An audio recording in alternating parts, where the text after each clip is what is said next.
management has changed massively over the last 30 years, from managing through knowledge, power and control to creating trust, understanding and unleashing potential. But as technology further democratises access to people and information, some are starting to ask, do we even need managers anymore? And there are examples of companies out there who are removing them. They are asking questions such as, can teams be self-managing? Can organisations be bossless? And others are wondering whether managers can simply be replaced with AI. Some aspects might work: organising, prioritising, nudging, sharing generic feedback. But I think it's really important to think about the things that make us happy as humans and able to thrive. In work today, many people are struggling. More people than ever before feel disengaged, isolated, and are at risk of burning out. The big thing I would be concerned about in organisations without managers is the opportunity to build genuine, trusting relationships and access tailored support. Knowing that someone has got your back is such a great, validating feeling. In Harvard's 75-year longitudinal study of happiness, the biggest predictor was a focus on building human relationships. We simply can't ignore the role that this plays in work. And I believe that managers can be key conduits. So yes, in my view, we do need managers, but we need to nurture a new breed of human managers. These managers focus on nurturing networks of trust. They're in the mix of the day-to-day. They're very structured in their use of time. They work to rebalance the power dynamic all of the time, recognising that their team are different and often they have better skills than themselves.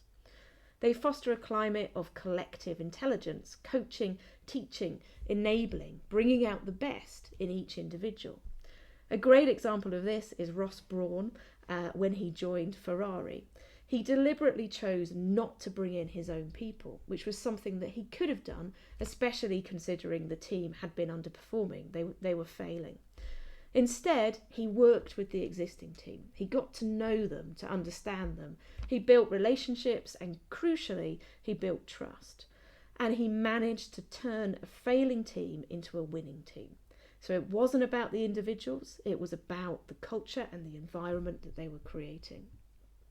In addition, human managers lead with empathy, but not at the expense of high performance. They will tackle things when they go wrong or when things fester. They seize the moment and they give feedback constructively and fairly and very regularly. Gareth Southgate, when he was managing the England football team, did this brilliantly, and it's well reported that he took a very human, individual approach in his approach to managing. They're also, crucially, very focused on being fair and ethical. They set high standards, but they are consistent, and they will tackle poor behaviour quickly and early on because they know how important this is to maintain ethics and standards and levels across the whole team. They also are very adept at showing that life goes on, bringing balance, using humour well and finding moments to bring the outside in. So they're lessening the weight of expectation and sometimes that overwhelming feeling of life, the burden that it can bring. They have immense skill in sparking individual meaning and growth in others. And brilliant managers do this by helping people find autonomy, meaning and growth in the work that they're doing. They understand that this is a different recipe for each individual, and they also know that they need to balance this with the needs of the business. But it can be difficult to differentiate human managers from those operating by the old model, because on the surface, results, outcomes, impact sometimes can look similar. So we need to dive in deeper to really understand the impact on individuals and experiences and consider the behaviours that are required for long-term success.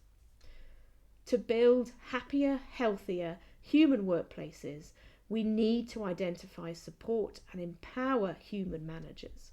And we can do this by identifying this new breed of human managers, by changing the recipe card that you're using when you're hiring and promoting people into these critical roles. We also, of course, need to invest in management skills. For many years, being a manager carried a bad rap. It felt like you were stuck in the middle. There was so much work. Managers were feeling undervalued and overworked. And it is common for management groups to burn out because they are stuck in cycles. They are the glue pulling everything together. But we need to refocus management time and tasks on enabling them to use their human skills in the optimal way. And we need to reward them for this, not pile on other tasks to deliver instant or quicker business results, but reward them for the huge value that they bring in building relationships, driving engagement, and delivering long-term results for individuals and for the organisation. And in addition, I think it's really important to consider the community that managers have access to and are able to access support through. They need to feel connected as a group, as a community of managers, so that they too feel they can access support and they feel they belong, that they're part of something.